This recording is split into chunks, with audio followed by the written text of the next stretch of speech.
আমি আজকেই আসতে আসতে মসজিদে আমাদের এজাজকে বলছিলাম যে গাড়িটা ছায়ায় কোথা রাখিও, কারণ অনেক গরম হয়ে গেলে যেতে আবার কষ্ট হবে। তো সে বলছিল যে যেসব ছায়ায় রাখতাম তার অনেকগুলোর গাছ টাছ কাটা হয়ে গেছে, ছায়া খুব বেশি খুঁজে পাওয়া যাবে না। মসজিদের তো আর নিজস্ব গ্যারেজও না যে গাড়ি রাখা যাবে। তো আমরা যেভাবে বৃক্ষ নিধন করছি প্রত্যেকে যার যার মতো, আমাদের একটুও বুক কাঁপে না আমরা একটা গাছ যখন কেটে ফেলি। হ্যাঁ, প্রয়োজন হলে গাছটা মানুষ কাটতেই পারে, সেই সুযোগ ইসলামে রয়েছে, কিন্তু সেটা প্রয়োজন হলে, বিনা প্রয়োজনে একটি গাছ, একটি পাতা, একটি লতাও যেন মানুষ না ছিঁড়ে নষ্ট না করে, সেই শিক্ষা ইসলাম আমাদেরকে দিয়েছে।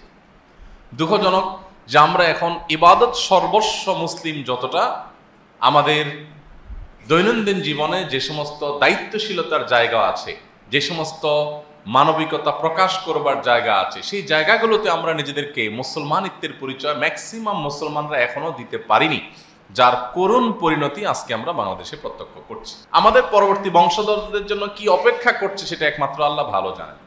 আপনারা জানেন দেশের বিভিন্ন অঞ্চলে পানির জন্য যে হাহাকার শুরু হয়েছে, এটি দিন যত যাচ্ছে তত ভয়ঙ্কর থেকে ভয়ঙ্কর পর্যায়ে চলে যাচ্ছে।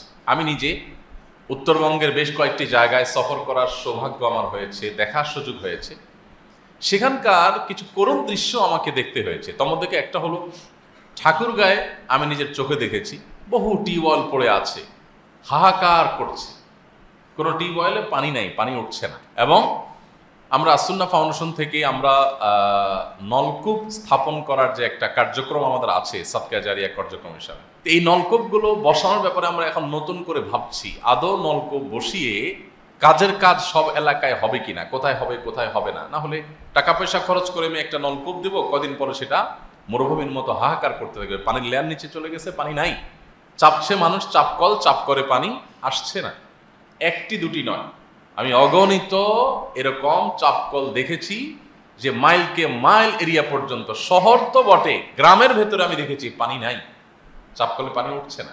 এবং মানুষ দূর দূরান্ত থেকে মাইলকে মাইল পথ হেঁটে গিয়ে কোনো রকম তাদের প্রয়োজন পূরণ করার জন্য পানি সংগ্রহ করছে। পুকুরগুলোর পানি তলায় চলে গেছে, কোনোটি শুকিয়ে গেছে, খালবিলগুলো শুকিয়ে চৌচির হয়ে গেছে, আপনারা দেখতে পাচ্ছেন।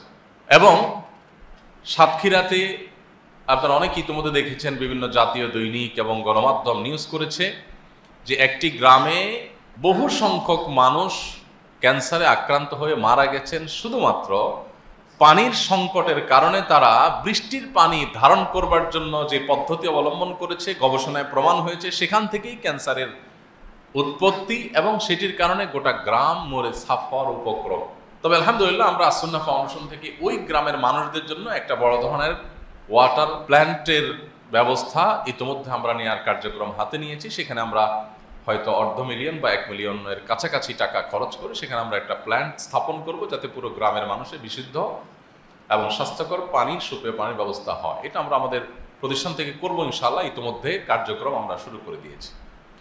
এবং কয়েক মাস আগে আমরা বাগেরহাটের শরণখোলা একটা পাওয়ার প্ল্যান্ট স্থাপন করেছি, সেটাও এরকম 6-7 লাখ টাকা কম বেশি খরচ হয়েছে। তো সেখানে আলহামদুলিল্লাহ 500-রও বেশি পরিবার পানি, সুপেয় পানির ব্যবস্থা করতে পারছে। কিন্তু কথা হলো এই সুযোগগুলো আস্তে আস্তে হারিয়ে যাচ্ছে এবং সংকট ঘনীভূত হচ্ছে, তীব্রতর হচ্ছে। আমাদের দেখার কেউ নেই, আমাদের নিজেদেরও অবস্থা এমন হয়েছে, আমি প্রায় সময় বলি যে আমাদের যে জাতীয় পর্যায়ে আমাদের প্রত্যেকটা মানুষের গণহারে যে ত্রুটিগুলো আছে, সেই ত্রুটিগুলোর মধ্যে থেকে একটা ত্রুটি হলো আমরা অনেকেই ইবাদত বন্দেগীতে মুসলমান হলেও আচার আচরণে আমরা অত্যন্ত সেলফিস্ট বা স্বার্থপর। একজন স্বার্থান্ধ মানুষ কোনো দিন কোশ্চিন কালেও ভালো মুসলমান হতে পারে না। তার নামাজ দিয়ে, তার রোজা দিয়ে, তার হজ দিয়ে, তার ওমরা দিয়ে, তার মসজিদ নির্মাণ দিয়ে, তার মাদ্রাসা নির্মাণ দিয়ে, কোরআন তেলাওয়াত দিয়ে, জিকির আজকার দিয়ে, তার ওয়াজ মাহফিল করে, ওয়াজ মাহফিল করিয়ে, তার টুপি লাগিয়ে, তার দাড়ি লাগিয়ে, এই সব কিছু করার পরও আপনি ভালো মুসলিম হতে পারবেন না, যাবত না আপনি স্বার্থান্ধতার বেড়াজাল থেকে, এর গণ্ডি থেকে আপনি বেরিয়ে বা আসতে না পারেন। স্বার্থান্ধের এই জায়গায় যদি আপনি দাঁড়িয়ে থাকেন, তো আপনি কখনো মুত্তাকি, আপনি কখনো ভালো মুসলমান হতে পারবেন না। আপনি নিজেকে নিয়ে ভাবতে হবে, আশপাশে মানুষ নিয়ে ভাবতে হবে। এখন আমাদের অবস্থা হলো, চাচা আপনার জান বাঁচা, আমি ভালো আছি কিনা, বড় জোর আমার মানবিকতার গণ্ডি আমার উদারতার গণ্ডি, আমার ভালোবাসার গণ্ডি এটা হলো আমি, আমার স্ত্রী, আমার ছেলে মেয়ে।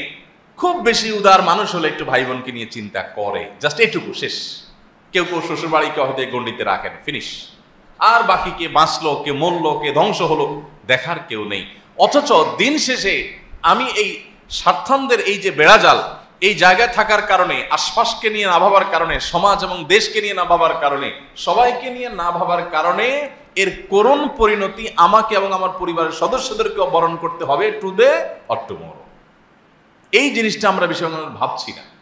আমার চিপসটা খাওয়া হয়ে গেছে, ঠোঙাটা ফেলে দিলাম, কোথায় গিয়ে পড়লো, কার ক্ষতি হলো, কোন জায়গায় সমস্যা হলো, কে স্লিপ খেয়ে পড়লো, আমার দেখার দরকার নেই, আমার তো খাওয়া শেষ, আমি ফেলে দিছি, আমার দায় শেষ গাড়িতে। প্রত্যেকটা বিষয়ে আমরা এতটা দায়িত্ব জ্ঞানহীন, এতটা স্বার্থপর যে আমাদের নিজের স্বার্থের বাইরে আমরা দেশ, দশ, সমাজ, আশপাশটাকে নিয়ে ভাবার ন্যূনতম ফুরসতটুকু যেন আমাদের মধ্যে নাই।